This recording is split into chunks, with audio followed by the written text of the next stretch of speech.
monsieur est venu. Voilà, le monsieur est venu que je ne connais pas. Il m'a interrompu. Je lui ai dit, mais vous êtes qui? Il dit, il veut filmer. Je lui ai dit, mais vous êtes qui? Il m'a dit, non, en fait, c'est pour vous aider. Les enfants dont j'entends dire 150, c'est pas ça. Il y a moins d'une trentaine d'enfants qu'il a trouvés. C'est après que je vois cette vidéo-là, qui n'est pas réelle, en fait. C'est-à-dire qu'on s'attend à de l'aide, et puis bon, après c'est un mensonge, c'est toutes sortes de diffamations. Donc je réponds à la vidéo qui est en circulation. Voilà, et tout a été un mensonge. Internet là, c'est pas tout à fait juste.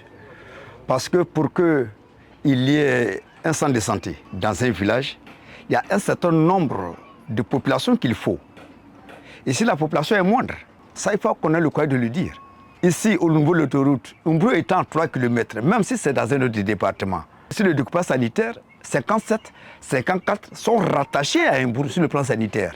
On ne peut pas dire que l'État n'a rien fait. S'il n'y avait pas de centre de santé à Umbro, alors on peut se plaindre. L'éducation aussi, c'est la même chose.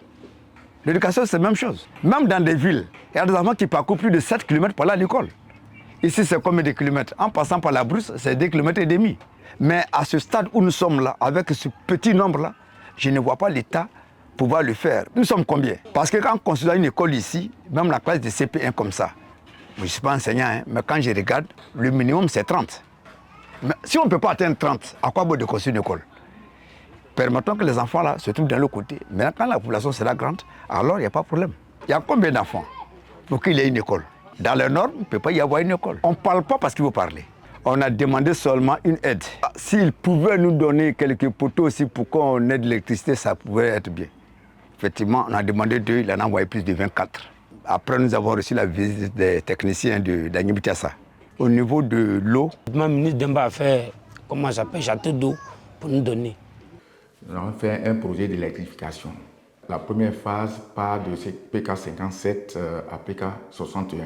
Donc d'un moment à l'autre, 54 jusqu'au 61, nous aurons de l'électricité dans cette zone. Et d'autres actions, il y a eu des forages qui sont faits. Et côté éducation, la plupart des enfants de ces campements viennent à l'école en Umbro. Mais on a vu qu'il y a plusieurs campements. Donc il y a une école qui est construite, c'est-à-dire une école primaire, qui est construite entre Umbro et le PK 54, qui est aussi un campement. Et c'est dans cette école la plupart des enfants fréquentent. Aujourd'hui, il faut reconnaître que pour le bien-être des enfants, de nos enfants, hein, d'aller à 1 km ou bien 2 km à l'école, qu'ils acceptent de le faire. Qu'ils acceptent de le faire. Nous avons toujours les oreilles tendues. Toujours est-il que nous sommes tous dans la Agnès Tiassa. Si les PK 57, même jusqu'au PK 76, nous sommes tous dans la Agnès Tiassa.